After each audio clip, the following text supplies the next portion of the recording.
Hello दोस्तों, स्वागत है आप सभी का हमारे यूट्यूब चैनल स्टडी विद जीवन में। तो नववर्ष के प्रारंभ होते ही माननीय हाईकोर्ट ने सरकारी विभागों में जो भी रिक्त पद हैं उन पर स्थायी भर्ती शुरू करने हेतु युवाओं के हित में एक बहुत बड़ा फैसला लिया है। इसके लिए हम माननीय हाईकोर्ट का धन्यवाद प्रेषित करते हैं। पूरी खबर पढ़ने से पहले आपसे कहना चाहेंगे, चैनल पर आप नए हैं तो इसे लाइक, शेयर और चैनल को सब्सक्राइब ज़रूर करें। सभी महत्वपूर्ण लिंक वीडियो के डिस्क्रिप्शन में दिए गए हैं, वहाँ से भी आप हमसे जुड़ सकते हैं। तो बिना टाइम वेस्ट किए स्टार्ट करते हैं आज का सेशन। पद खाली हैं तो स्थायी भर्ती क्यों नहीं हो रही है? माननीय हाईकोर्ट का कहना है, मुख्य सचिव को दिए निर्देश सभी विभागों के सचिवों से स्वीकृत रिक्तियों का डेटा एकत्र कर कोर्ट में पेश करने की बात की गई है।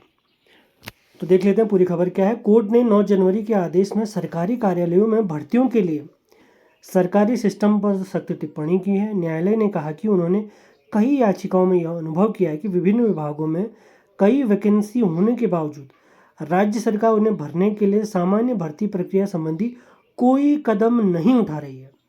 न्यायालय ने यह भी कहा कि जब ये पद स्वीकृत और उपलब्ध हैं तो सरकार इन्हें भरने का काम क्यों नहीं कर रही है।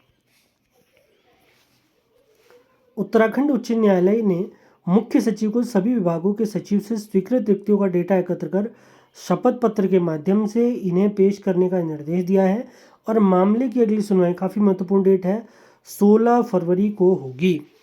न्यायमूर्ति राकेश थपलियाल जी की एकल पीठ के समक्ष मामले की सुनवाई हुई थी। याचिकाकर्ता के अधिवक्ता ने न्यायालय को बताया कि राज्य में विभिन्न विभागों के स्वीकृत पदों के विरुद्ध राज्य सरकार के अधिकारियों की ओर से रिक्तियों को आउटसोर्सिंग या ठेकेदारी प्रथा के माध्यम से या अस्थायी व्यवस्था के माध्यम से भरने का प्रयास किया जा रहा है, जो कि पूर्णतः अनुचित है। ऐसी प्रथा स्पष्ट रूप से शोषणकारी, मनमानी और अनुचित, तर्कहीन, अतार्किक और भारत के संविधान के अनुच्छेद 14, 16 और 21 का खुला उल्लंघन है।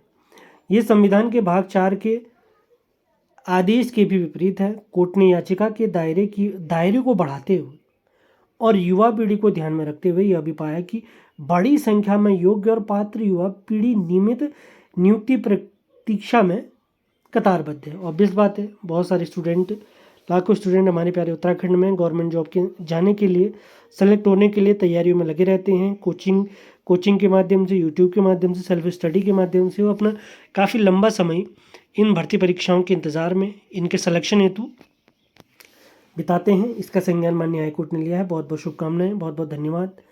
रिक्तियां मौजूद हैं लेकिन प्रतिवादी अधिकारी नियमित भर्ती प्रक्रिया को आगे नहीं बढ़ा रहे हैं। इससे राज्य के अधिकारियों की निष्क्रियता प्रतीत होती है।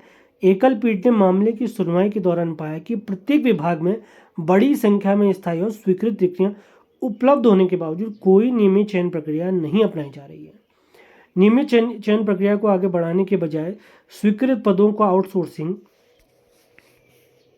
दैनिक वेतनभोगी, आकस्मिक तदर्थ कर्मचारियों के माध्यम से भरा जा रहा है। देखिए, सरकार के माध्यम से तो आयोग के माध्यम से विभाग को लेटर भी लिखे जाते हैं, लेकिन विभाग काफ़ी स्लोली काम करते हैं, जिससे भर्ती प्रक्रियाएं बहुत स्लो चलती हैं।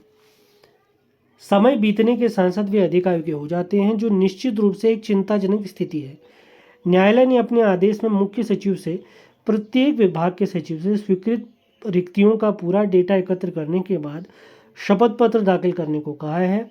इसके साथ ही न्यायालय ने स्थायी, नियमित और स्वीकृत रिक्तियों की उपलब्धता के बावजूद नियमित भर्ती प्रक्रिया क्यों शुरू नहीं की जा रही है और इन रिक्तियों को आउटसोर्स, दैनिक वेतनभोगी या तदर्थ कर्मचारियों द्वारा क्यों भरा जा रहा है, ये भी पूछा गया है। इस पर स्थिति स्पष्ट करने को कहा है। न्यायालय ने क्लास 4 के पदों को विलुप्त होता कैडर क्यों घोषित किया है।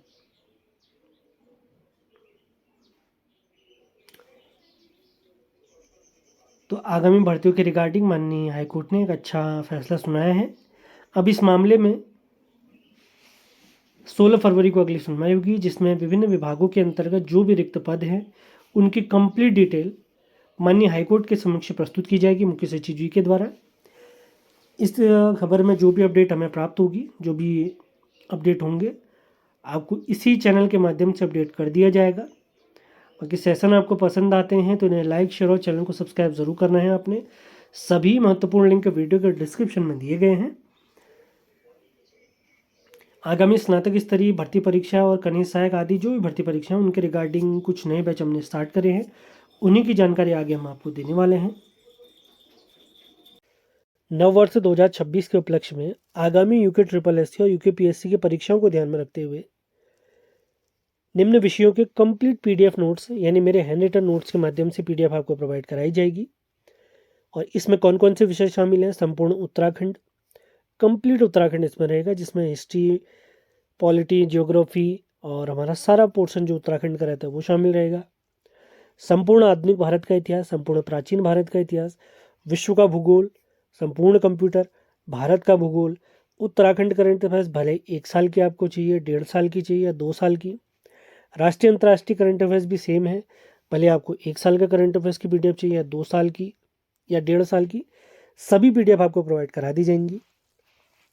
अधिक जानकारी के लिए इस नंबर पर आप मैसेज कर सकते हैं, सारी पीडीएफ आपको प्रोवाइड करा दी जाएंगी। इसी के साथ आगामी स्नातक स्तरीय एग्जाम के बारे में, जिसके बारे में अभी थोड़ी देर में आपको जानकारी दूंगा, तो आगामी स्नातक स्तरीय एग्जाम हेतु यूके ट्रिपल एससी के सिलेबस के अनुसार सामान्य हिंदी के हमारे 3 वीडियो बैच समाप्त हो चुके हैं। अक्टूबर, नवंबर, दिसंबर में हमने ये बैच स्टार्ट किए थे, तीनों बैच हमारे समाप्त हो चुके हैं। अब आप लोगों की रिक्वेस्ट पर ही हमने चौथा और अंतिम वीडियो बैच 5 जनवरी 2026 से स्टार्ट कर रहे हैं। यह बैच आपका 15 फरवरी को समाप्त हो जाएगा। आयोग के सिलेबस के अनुसार कंप्लीट हर एक टॉपिक बहुत डिटेल में, बहुत बेहतरीन तरीके से आपको समझाया गया है और समझाया भी जाएगा। यदि इस बैच से आप जुड़ना चाहते हैं तो दिए गए नंबर पर संपर्क कर सकते हैं।